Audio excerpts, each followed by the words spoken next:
Shalom, family. It's good to see everybody here. I hope everybody's doing well, you know.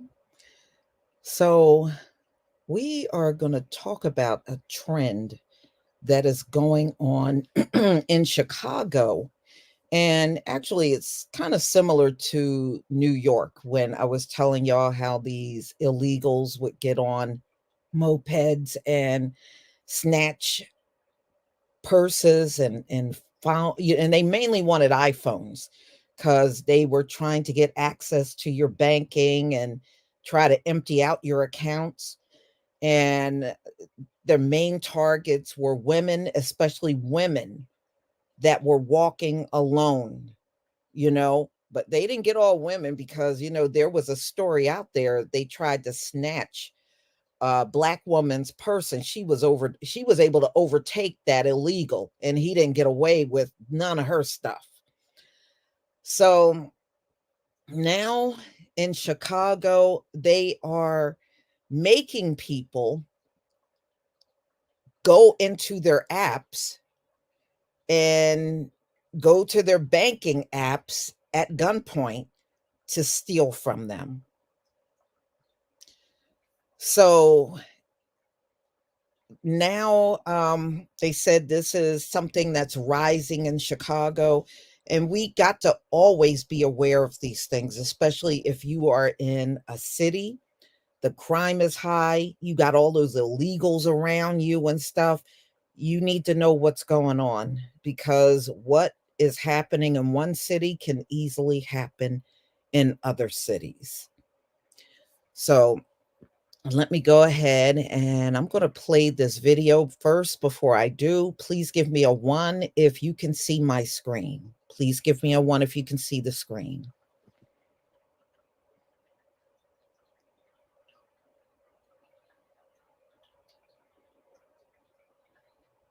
Thank you. Thank you. Now, in this footage, there is a slight pause in the beginning. So it's not me, it's actually on their end. All right. So let me go ahead and so we can watch this. The video you're about to see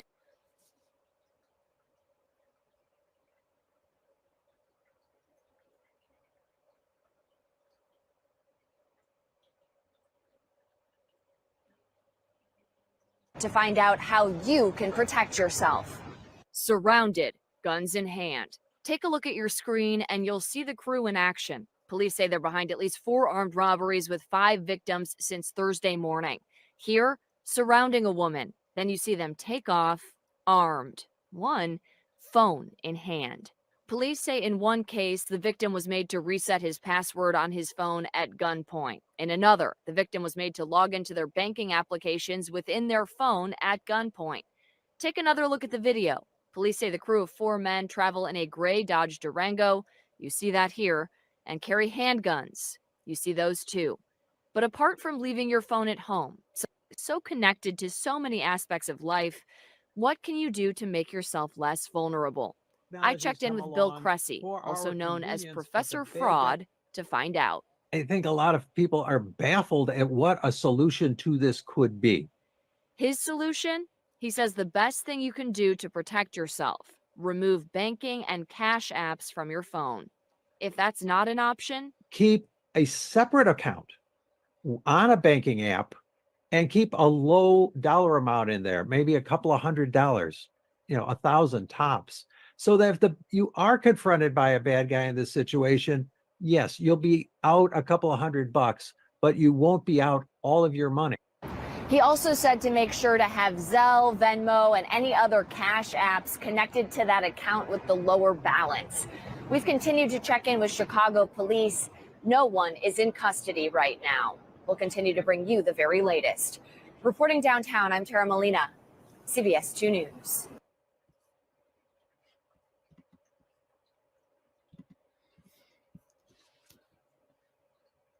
I think that's terrible. So you can't even go out with your cell phone. Now somebody's going to put a gun in your face, demand you change your password, demand you go into your bank app, and that's how they're going to rob you now. So it's not going to look like some stranger got your phone. It's going to look like you did everything. And so on the banking end, it's going to look like you just willingly went into the account and moved your money, right? Because nobody else attempted to do it. You, the customer, did it. You know, boy, I tell you, it's going to get to the point where I think some people are not going to carry their phone anymore. I do. I think, or what you're going to have to do is get one of those throwaway phones. Those phones you use at one time and then you toss it, and you don't really have anything on it, and not take your regular phone out. Just get this throwaway phone. I'm serious, y'all. You're going to have to come up with different options because this thing is getting out of hand. You would think people can go out and get left alone. And no, that's not the case at all. That's not a case. And I remember it must have been January or February up there in New York. These migrants were trying to steal the iPhone of this woman and dragged her. Like the person was on the moped. She was still trying to hang on, and they started riding away, and they dragged this woman.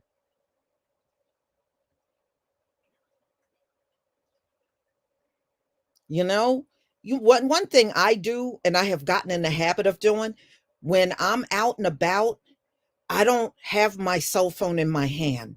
I know almost virtually everybody I pass by, if I'm walking, got cell phones directly in their hands. I always put mine in my purse. I put mine in my purse. I do not walk around with it in my hand. And but I see people, I just went to the supermarket and virtually everybody I passed by either had it in their hand or they were talking on it. And I have learned how to get in the habit of not letting my phone be visible out in public. Now, if you get a call, that's one thing, but if there's no calls coming through, I just keep it, zipped up in my purse where I'm walking around, but you don't even see me with it. And then there were certain situations where I had to turn it off. So, I know things are just getting worse out here, but if you can come up with an alternative that works for you so that you don't let the bad guys, because the bad guys are out here and that's exactly what they're looking for. They're looking for somebody vulnerable and you're standing around with a cell phone and those are your targets right there. See, you saw those three guys, they targeted a woman. This woman was walking along and they stopped her. They had guns. They were making her change her password and all that. No, and it looks like that woman was by herself. It didn't look like there were other people with her. And that's exactly what they're looking for. That's exactly what they're looking for.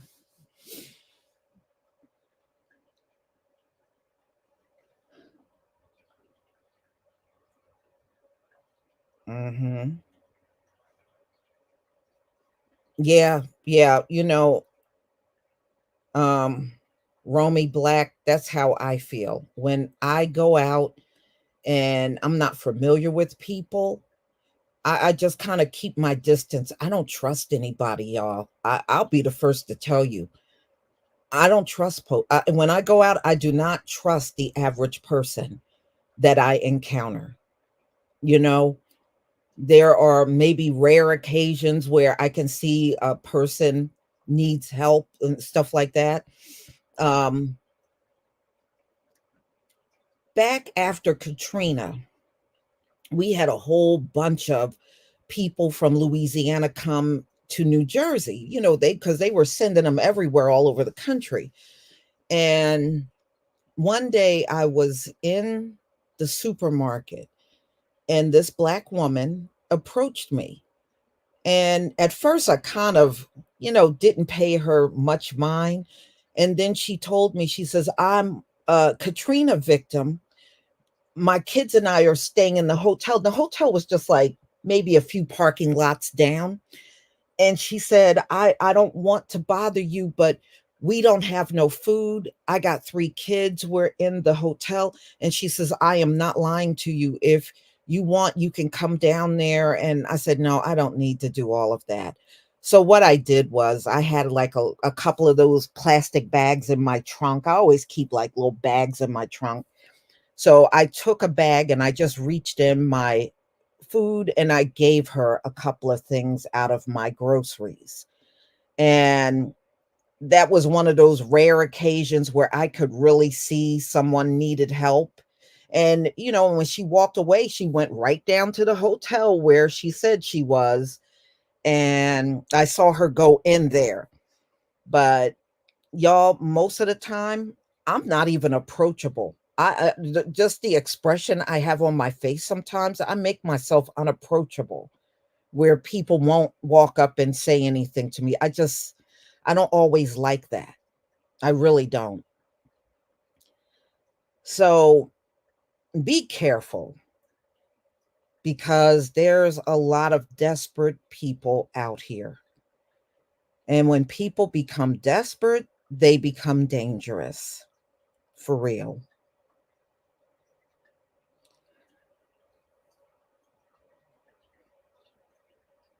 Mhm. Yeah. Yeah, it really is difficult out here. And, because of all the inflation and people are not making money like they used to, and the salaries aren't keeping up with the inflation, it's a lot of desperate people out here. A lot, a lot, and even when I look at some of the local news, it's a lot of things like shoplifting and robberies that are really rising around where I am. It's a lot of that going on. Probably more now than I think I've seen since I've been in this area. You always saw it, throughout my life, I always saw it, but I notice it is really exploding now. People are really desperate and they're struggling and they're scared. And wow, I mean, this is the world them folks made for us because they love telling you they're in charge. And yeah, you're in charge of probably the most corrupt, screwed up, violent world in the history of the planet. That's what you're in charge of. If you want to pat yourself on the back for that, you have at it. Have at it. Yeah, right. All they did was create hell on earth. That's exactly. James Mosley, that's what they did. It's hell on earth everywhere because of these people.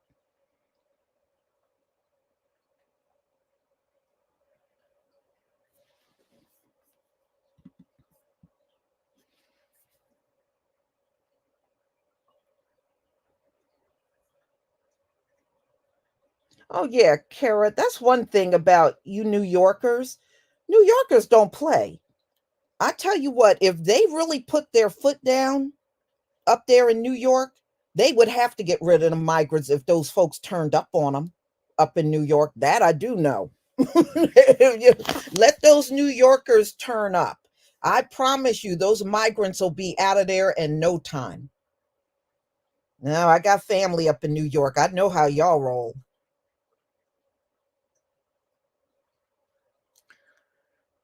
Mm-hmm. Wow.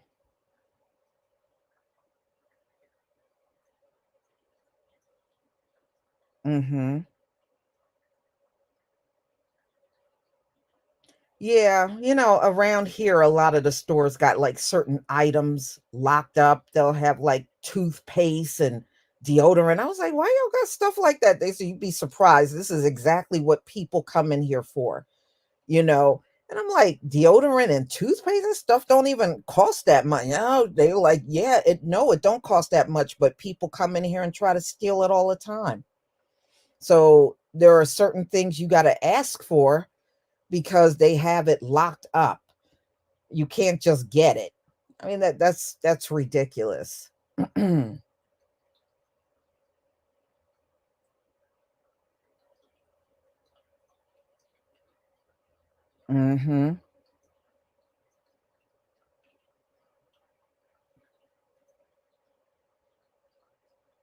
Yeah. I mean a lot of people are saying that that's why a lot of our people during the lockdown when we could not be out there got used to just ordering online. And a lot of them said, it's not that they like ordering online, but at least when they do that, nobody is watching them and following them around or trying to accuse them of stealing when they didn't steal. So when they were ordering online, it came to their door and that was it. And that's why so many in our group, it's not that they don't want to go in stores, but they're just tired of being harassed. Every time you walk in a store, eyes are on you. They're trying to always, you would think nobody out here ever steals, just us. Every single group out here steals. Look at these Venezuelans. They don't do nothing but steal. But if you listen to them folks, we're the only ones out here stealing. And please, I've seen people in their group out here. I've been in stores and seen them steal. Man, get out of here. I'll never forget. It must have been probably like the early part, maybe 2004, 2005. I was in the supermarket, a ShopRite, and I was shopping, and I had went there right after work. I said, before I go home, I'm just going to do the grocery shopping. So I went into the supermarket and I was shopping, and I happened to turn my head over to where they had the meat. I saw a white woman stick a roast inside of a big black purse she was carrying. She picked a roast. I'm watching her. She picked up a roast and put it in her purse. That's why when they try to imply we are the ones committing the crimes, I laugh. They commit plenty of crimes. It's just that they don't get, they don't get the police called on them like we do. Really, that's the only difference. Nobody is calling the cops on them like they're calling it on us. But I saw this white woman pick up a roast, and she had this big black oversized purse, and she picked that roast up and put it right in that purse and zipped it up. I'm watching the whole thing.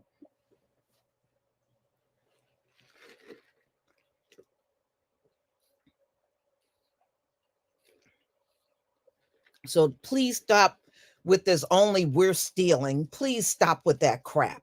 And plus, when y'all do it, you try to label it something else. Just like when Katrina happened, black people loot, white people take. And then y'all remember that? They both out there taking from a store, right? But it had all over the headline that black people were looting. And when white people had food that they took and didn't pay for, oh, they took the food. They try to make it seem like we're looting and they're taking it because it was necessary for them to eat. Please get out of here. You were stealing. Get out of here. Y'all remember that? They always try to label it as something different when they get caught doing the same thing. It's the biggest joke ever.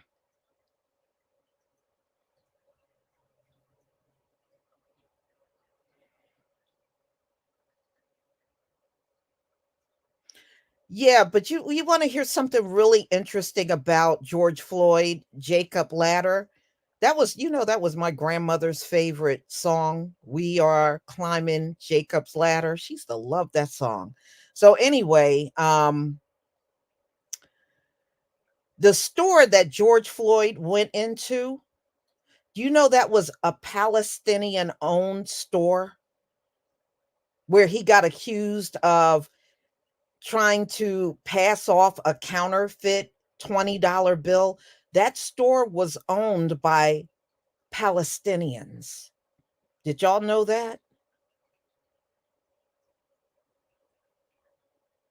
Yes, that store was owned by Palestinians that said he had a counterfeit $20 bill. And we never seen or heard about that $20 bill, not even during Derek Chauvin's trial. They didn't bring up the counterfeit $20 bill. That's how I knew the bill had to be real, because they wouldn't talk about it no more. And I said, okay, them not wanting to talk about that alleged counterfeit $20 bill, that says it all. That says it all.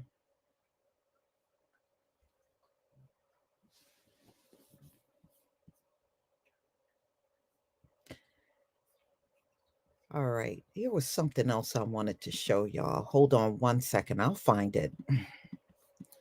Um,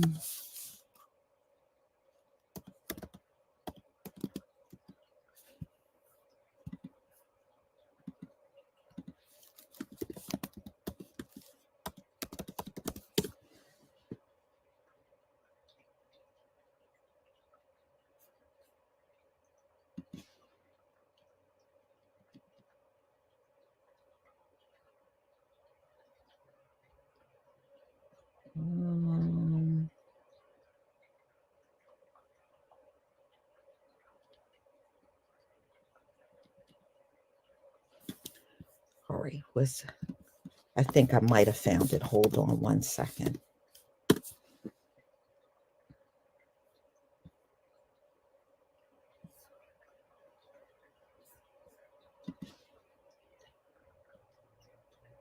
Can I find that one?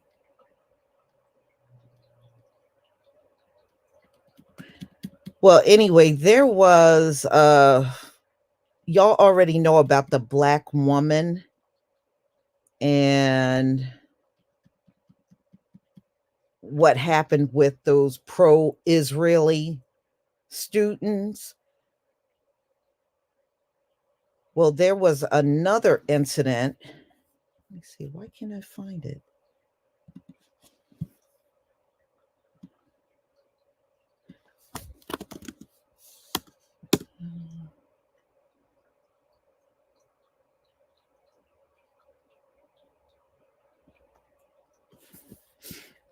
Palestinians, black students.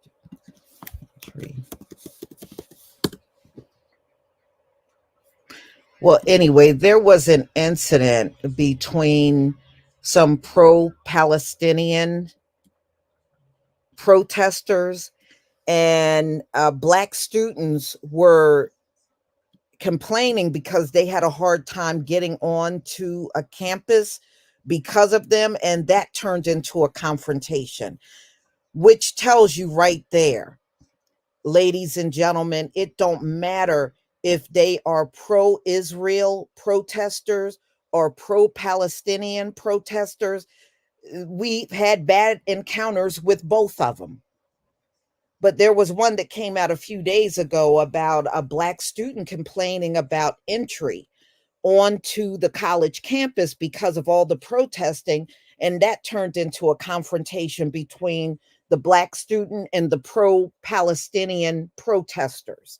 And then the one I showed you yesterday were pro-Israel protesters and their confrontation with a black woman calling her Lizzo and making monkey sounds.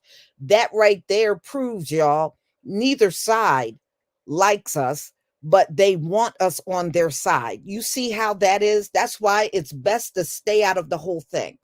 As I said to you before, we don't have a good relationship with either side. We really, truly don't. So there is no point or purpose for us to be all involved in whatever they got going on.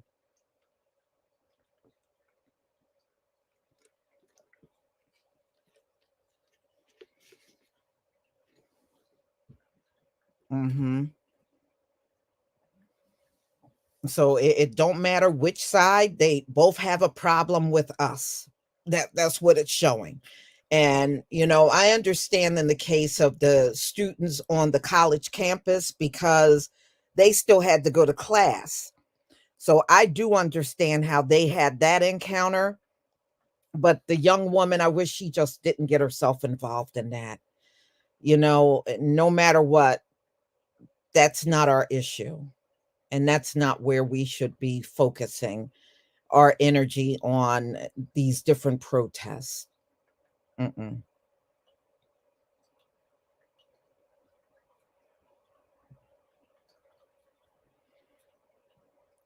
Because historically, we have always tried to get involved in stuff. But see, now things have changed because no matter who we help, those group of people always turn on us. No matter who we offer our assistance to, they will get around to turning on us. Now we are at the point in time in our lives where we're like, the hell with everybody. We'll just focus on ourselves. And now they're upset about that. They're very upset because now we won't take a side, and we have made it clear we're just going to mind our business. And now they're upset because we're minding our business. But no, gone are the days where we pick a side or we join you in whatever little war you got going on. We're not doing any of those things anymore because no matter what we do, you're going to come right back to that N word. So no, we're done with that. We're done. We have moved on.